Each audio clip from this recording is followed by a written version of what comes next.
Assalamu alaikum warahmatullahi wabarakatuh. Yan uwa barka da fatan kowa da kowa na cikin koshin lafiya.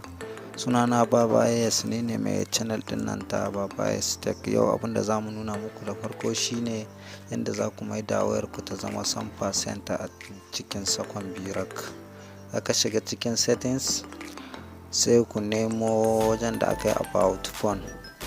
Bayan kun nemo about phone sai ku zo ku ci build number, za ka yi ta taba build number. To ni na riga na yi, idan kai baka yi ba nan ƙasa zai nuna ma you are now a developer.